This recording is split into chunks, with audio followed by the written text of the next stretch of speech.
नमस्कार, आप सुन रहे हैं ये पुस्तक बक ब्लू पर। साहिबान मेहरबान कदरदान, खोलता हूँ अपनी कहानियों की दुकान। और आज की कहानी का शीर्षक है 10वीं फेल और इसके लेखक हैं अजय राज सिंह। प्रस्तावना। यकीन मानिए, कहानी लिखने से भी ज्यादा कठिन काम उसी कहानी के लिए प्रस्तावना लिखना होता है। वैसे देखा जाए तो प्रस्तावना की प्रकृति अपने आप में ही उल्टी है। ये किताब का वो हिस्सा है जो कहानी लिखने के बाद लिखा जाता है, पर लोग कहानी पढ़ने से पहले पढ़ते हैं। प्रस्तावना तूफान आने के पहले का सन्नाटे जैसा होता है, उस खामोशी सा जो आगे होने वाली हलचल की नींव रखता है। किसी भी कहानी की सबसे अच्छी बात यह होती है कि वो बस एक कहानी है, या तो किसी की सिर्फ एक कल्पना या किसी का कोई बीता हुआ कल। मेरा मानना है कि किसी भी कहानी का सिर्फ एक संस्करण नहीं होता। हाँ, लिखने वाला एक लिखता जरूर है, पर पढ़ने वाला हर व्यक्ति अपने हिसाब से अपना खुद का संस्करण बना लेता है। कुछ लेखक के विचार के इर्द गिर्द, तो कुछ उसकी कल्पनाओं के परे ही, कुछ बेहद अलग। ये कहानी सच है या काल्पनिक, आपको तय करना है। इसका किसी भी आपको तय करना अथवा मृत से कोई भी संबंध है या नहीं, आपको तय करना है। ये कोशिश सफल है या असफल, आपको तय करना है।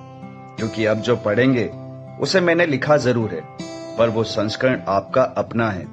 मैं तो सिर्फ एक माध्यम हूं आपकी कहानी का। तो फिर मिलते हैं कहानी के उस पार। अध्याय 1, बीज गणित। जब दुनिया में पहली बार किसी ने किसी का नाम रखा होगा तो क्या रखा होगा? आधे घंटे से सोच रहे हैं, पर कोई जवाब जैसा जवाब नहीं मिल पा रहा। खैर, मायसल बबलू शुक्ला। यूं तो सारा शहर हमको इसी नाम से जानता है, पर जो लोग हमको थोड़ा ज्यादा जानते हैं ना, उनको हमारा दूसरा नाम भी पता है। पिताजी चाहते थे कि हम भास्कर शुक्ला के नाम से प्रख्यात हों, पर हमको हमारे गांव में कोई भास्कर बोले हम ऐसा होने नहीं देते। अरे यहाँ तो ऑप्शन भी नहीं देते।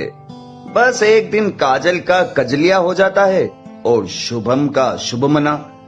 हमको 5वीं क्लास में ही समझ आ गया था कि हम अगर भास्कर रहे तो भास्कर नहीं रहेंगे, और बात बस इतनी सी होती तो शायद हम मान भी जाते, पर नहीं।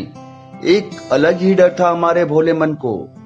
भास्कर अखंड शुक्ला, इतना लंबा नाम लेते लेते गांव के बड़े बूढ़े स्वर्ग सिधार गए तो? हाँ, नर्क स्वर्ग सब कर्मों के हिसाब से सबका अपना अपना। कैसे जीते हम अपने सिर हत्या का पाप लेकर? हमने देखा था छगन काका की सांस फूलते हुए, जब वो हमारा नाम लेकर हमको जोर जोर से डांट रहे थे। अब दूसरों की चिंता करने का गुण तो हमें बचपन से ही था, तो बस हमने खुद ही अपना नामकरण कर लिया दोबारा। पंडित तो हम खुद थे ही, सो ज्यादा दिक्कत भी नहीं आने दी। बबलू शुक्ला, एकदम सिंपल एंड स्वीट, झकास अलग से। एक वो दिन था जब छगन काका की सांस फूली थी, और एक आज का दिन है।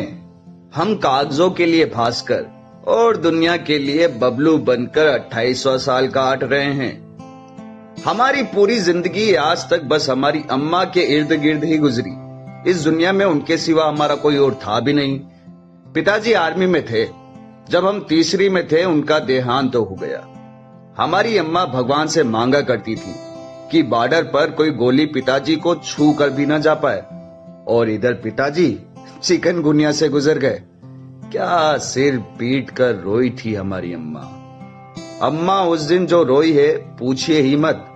रोना तो हमको भी आ रहा था, पर हम रोए नहीं। यहाँ अरे हम रो देते तो अम्मा को संभालता कौन? खैर, अम्मा को हम भी क्या संभाल पाते। बिस्तर में मूतने की तो उम्र थी हमारी। हाँ, फिर भी थोड़ा समय लगा, पर उस हादसे से उबर आए हम। एक बार मंदिर वाले पंडित जी ने बताया था कि महिला जाति से कभी उम्र नहीं पूछते। हमने पूछा काहे? तो कहते हैं शास्त्रों में लिखा है, और हमारा भोला मन मान भी गया। वो तो हमको सालों बाद पंडिताइन ने बताया कि शादी के अगले दिन पंडित जी उम्र पूछ बैठे थे पंडिताइन की। फिर जो 4 महीने उनको सोने को खाट नसीब न हुआ, वो अलग कहानी है, वो फिर कभी। माना कि उम्र पूछना गुनाह है, होता होगा, पर पहले से ही पता हो तो किसी को बताने में क्या जाता है। हमारी अम्मा अब 48 की हो गई है, पर इस उम्र में महिला मंडल के साथ गप्पे मारने के बजाय घर में बैठी भजन करती रहती है। अब बताओ, ये भी कोई उम्र है पूजा पाठ करने की? हम तो समझाते हैं अम्मा को, अरे खूब समझाते हैं कि जाओ हंसी मजाक करो, पीठ पीछे लोगों की बुराइयां करो, सीखो कुछ गांव की औरतों से। लेकिन नहीं, वो और उसके किशन कन्हैया, किसी और की फुर्सत ही कहाँ है उनको, सिवा एक जिद के, बबलू ब्याह कर ले। अब हम आज तक नहीं गिन पाए कि अम्मा दिन में भजन ज्यादा करती है या हमको ब्याह के लिए ताने ज्यादा मारती है। और जो भावुक ताने, वाह क्या बात, मतलब इतने दार्शनिक कि एक बार को गुलजार भी शर्मा जाए। हाँ, एक बार कहती है, बस करते रहे अपनी मनमर्जी, माँ का दिल तोड़ना गुनाह जो नहीं है। अरे हम तो सन्न रह गए। मतलब 3 बार दिमाग में लाइन दोहराया तब समझ में आया कि साला ये तो ताना था बे। बस बेस्ट डायलॉग का पुरस्कार नहीं मिल पाया अम्मा को, बाकी कोई कमी नहीं रहने दी अम्मा ने। हाँ, हमने कहा कल से साल बदल जाएगा अम्मा।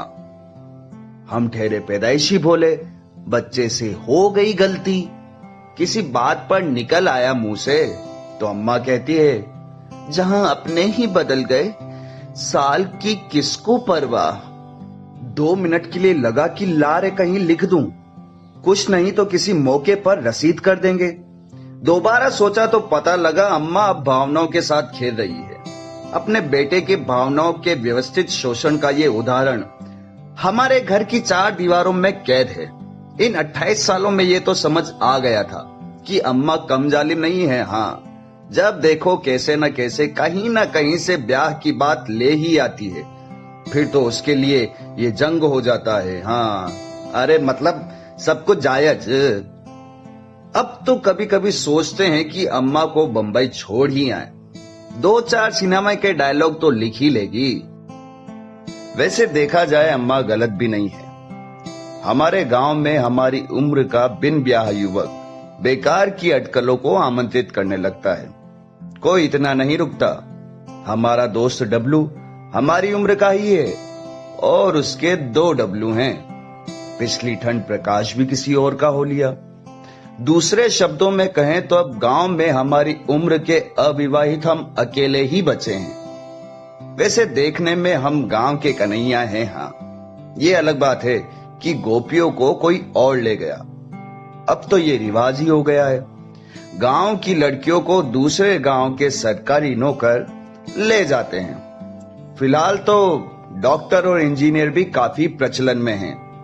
गांव के लड़कों का स्कोप तो बस भगाने में ही नजर आता है। पढ़ लिख कर कुछ बनना तो है नहीं किसी को, बस खिड़की के भीतर का कोई चांद गया और 4 दिन का रोना किसी दोस्त का हो जाता है। फिर जो कुमार विश्वास जी के ओहो हो कोई दीवाना कहता है का माहौल बनता है, वो तो कोई पागल ही समझता है। ऐसा है कि 4 दिन तक दोस्त समझाते हैं गहरा प्यार रहा होगा, या शायद सच में गहरा प्यार रहा होगा, पर जो चौथे दिन के बाद मुंह से मेरी चाहत को दुल्हन तू बना लेना मगर सुन ले निकला, कनपट्टी पर 2 जनजनाहट भरी चमाट और विरह की सारी पीड़ा खत्म। अब देखा जाए तो ये भी बड़े धर्म का काम है भैया। हाँ, दोस्तों में तो होड़ मची रहती है कि ये पुण्य करेगा कौन। हमारे हत्ते प्रकाश आया था, आज भी कभी रातों में हमको गाली देता है तो हिचकी बराबर आ जाती है। हाँ, सूजे हुए गाल और लाल लाल कान का दर्द, कुछ भी कह लो, बाकी सारे गम भुला देता है। हम सबका तो भाई यही मानना है कि दर्द को दर्द ही काटता है। हाँ, इस मामले में हमारा जीवन बिल्कुल कोरा ही रहा। अरे यहाँ कुछ लोगों के दोनों कान लाल हो चुके हैं, वो भी 2-2 बार। भगवान जाने कैसा प्यार, हमको तो एक बार भी नहीं हुआ। हाँ, कम से कम ऐसा नहीं कि किसी को खुदा ही मान बैठे। हाँ, हमको ये हो क्या रहा है? हम अम्मा जैसी क्यों दे रहे हैं? खैर, अब दे ही दिए तो लिख लो कहीं, कुछ नहीं तो किसी महफिल में रसीद देना, क्या फर्क पड़ता है? कब ब्याह करेगा रे तू? जैसे ही उस रात हम घर में घुसे, अम्मा ने अपना वही पुराना ब्रह्मास्त्र दाग दिया। अब हम क्या कहते? पता तो वैसे अम्मा को भी था, पर कोई पहली बार का सवाल थोड़ी न था, तो हमने भी अपने गिने चुने जवाबों के पिटारे में से एक लाइन निकाल कर जड़ दिया। सही समय आने दो अम्मा, हमारा ब्याह भी हो जाएगा और तुमको दादी भी बना देंगे, बस थोड़ा ठंड रखो। अब हम का ठंड रखें? अम्मा ने कहा, अरे ठंड रख रख कर कुल्फी हुए जा रहे हैं। हम बोल रहे हैं चलो देख लो लड़की, बांध लो किसी को गले, पर नहीं, जाने का चढ़ा रखा है दिमाग में, जाने कहां का डर है तुम्हारे अंदर। अब किसे ढूंढ रहे हो बबुआ? 28 के हो गए हो, गई तुम्हारी उम्र तो। अब तो का पता कोई अपनी लड़की भी देगा तुम्हें कि नहीं। अब का बताएं हम? सच कहें तो हमको ब्याह से कोई डर वर नहीं लगता। हाँ, वो तो बस हम थोड़ा सा नर्वस आ जाते हैं। नहीं, बात एक ही नहीं है। हाँ, जब डर लगता है तो पता चलता है कि डर लग रहा है, पर जब कोई नर्वस आता है तो पता नहीं चलता। हाँ, बस कुछ कुछ हो रहा होता है। व्यक्तिगत रूप में हमको ब्याह से कोई दिक्कत नहीं है। हाँ, बस हमको यूं ही किसी अनजान को हम सफर चुन लेने का तरीका पसंद नहीं आता। ये अलग बात है कि हमारे लिए इसके अलावा कोई और रास्ता है नहीं, पर कैसे? कोई कैसे जिंदगी भर का फैसला 10 मिनट में कर ले? अरे 11 मिनट तो आलू उबलने में लग जाते हैं। हाँ, अब क्या सोच रहे हो? अम्मा ने हमको अपने होने का एहसास दिलाया। सच कहें तो जैसे जैसे दिन महीने साल बीत रहे थे, हमको अम्मा की बातों में छुपा शाश्वत सत्य नजर आने लगा था। पर यहां बात सिर्फ हमारे मानने या न मानने की नहीं थी। देखते हैं, हमने किसी को ससम्मान मना कर देने वाला राष्ट्रीय शब्द कह दिया और अपने कमरे में जा दसे। ज्यादा पुरानी बात नहीं है। हाँ, जब हमारे गांव में बिजली का ना होना एक आम बात और होना एक चमत्कार था। और यूं देखा जाए तो अब भी हालात कोई अमेरिका नहीं हुए हैं। हाँ, पर सहनीय हो गए हैं। सर्दी के दिन थे और रात का वक्त। अम्मा खाना परोस रही थी। दिए की रोशनी में काफी सुकून से हम भोग लगा रहे थे।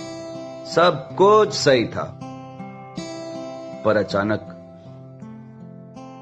हमको कुछ खटकने लगा। रोटी में घी बराबर लगी थी, सलाद सही से कटे रखे थे, यहां तक कि नमक भी स्वाद अनुसार था। पर कुछ तो था जो हर रोज होता था, पर आज नहीं। अम्मा, एक रोटी और, हम बोले। अम्मा कोने से उठी, रोटी लाकर थाली में रखकर फिर वहीं बैठ गई, चुपचाप। अब के जो घटना घटी बड़ी जोर से खटकी।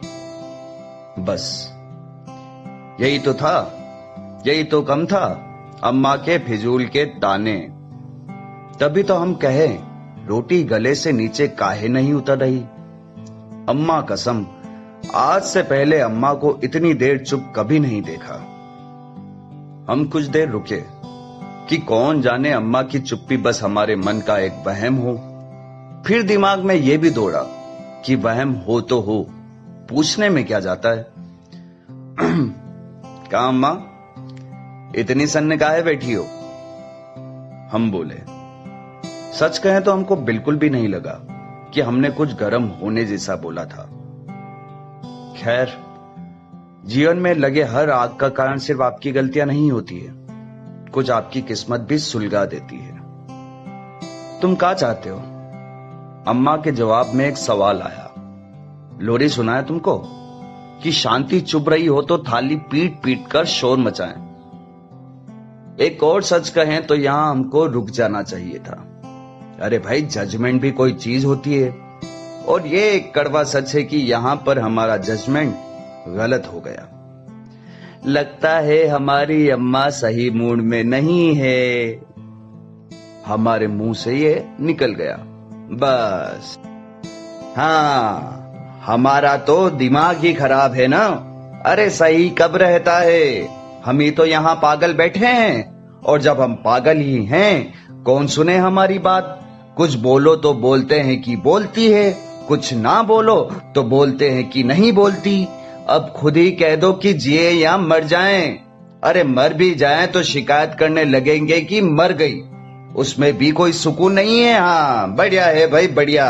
कर लो बस अपने मन की, जी लो अपनी जिंदगी। हाँ, हमारा क्या, आज है कल नहीं। अम्मा, ओ अम्मा, हो गया बस। हाँ, सुन लिए हम। सुन तो लेते हो पर समझ नहीं पाते। समझते हैं अम्मा, हम सब समझते हैं। जाने क्यों हम खुद को हर बार पूरी तरह से तैयार नहीं पाते हैं। जब भी तुम ब्याह की बात करती हो तो लगता है कि अभी समय नहीं हुआ है। एक बात हमेशा याद रखना बबुआ, अम्मा स्थिर होकर बोली, कभी भी किसी भी चीज की तैयारी पूरी नहीं होती, और कुछ चीजें बिना तैयारी के ही किए जाए तो बेहतर है। अम्मा की बातों ने उस रात हमको सोने नहीं दिया। हाँ, ये ठीक है। अब नहीं, मतलब हम मच्छरों के काटने के कारण नहीं सो पाए, ऐसा कहना अच्छा नहीं लगता ना। पर रात भर करवटें बदल बदल कर हम अम्मा की बातें जरूर सोचते रहे। क्या सचमुच किसी तैयारी की जरूरत नहीं है? कुछ भी नहीं, बस उठकर जाओ और किसी से भी ब्याह कर लो। हो भी सकता है, क्या पता। पर लोग तो कहते हैं कि धर्मपत्नी और आफत पर्यायवाची शब्द हैं, कि कभी कभी सांस लेना भी मुश्किल हो जाता है। एक बार आगे बढ़े तो वापसी का कोई मौका नहीं होता। पर लोग तो करते हैं, सभी करते हैं। अरे जिसकी नहीं होती वो तो करने के लिए कुछ भी करते हैं। हो सकता है कि इतना मुश्किल भी ना होता हो, क्या पता। रात भर खेल चलता रहा, कभी बॉल इस गोल में तो कभी उस गोल में। कभी हम पास कर दें तो कभी कोई ख्याल हमको पास कर दे। कुछ सपने बने, कुछ टूट भी गए। पर रात भर के गहन चिंतन के बाद हमने खुद को आखिरकार मना ही लिया। होना तो है ही, अभी सही। ठीक है अम्मा, हम सुबह सुबह अम्मा से बोले, हम तैयार हैं। जैसे बचपन में हम अम्मा का आंचल पकड़कर पीछे पीछे चलते थे, वैसे ही आज भी चल पड़े। हमको लगा अम्मा अब कुछ बोलेगी, पर नहीं। फिर लगा अब कुछ बोलेगी, पर नहीं। पूरे घर का चक्कर लगाने के बाद जब हमको लगा कि अम्मा अब कुछ नहीं बोलेगी, बस तभी अम्मा बोल पड़ी। रविवार को चलना है लड़की वालों के यहाँ। बिमला काकी ने बताया है ये रिश्ता। हम तो आज उनको भी मना करने वाले थे, पर अच्छा है समय रहते तुमको अकल आ गई। इतना जल्दी? हम लगभग चीखे। काहे? अभी तो कहा तुमने कि तैयार हो। अब हम भी क्या कहते हैं, ये जो भी हमारे साथ होने वाला था हमने ही तो चुना था। ठीक है ठीक है, आने दो रविवार, देख लेंगे। हम मुंह बनाकर बोले, वैसे हम तैयार तो नहीं है, पर क्या है ना कि कुछ चीजें बिना तैयारी के ही किए जाए तो अच्छा है। अभी आप सुन रहे थे ये पुस्तक बक ब्लू पर। आपको ये किताब कैसी लगी कमेंट में हमें जरूर बताएं। साथ ही स्क्रीन पर दिए गए सभी प्लेटफॉर्म्स पर हमको फॉलो करना ना भूलें। धन्यवाद।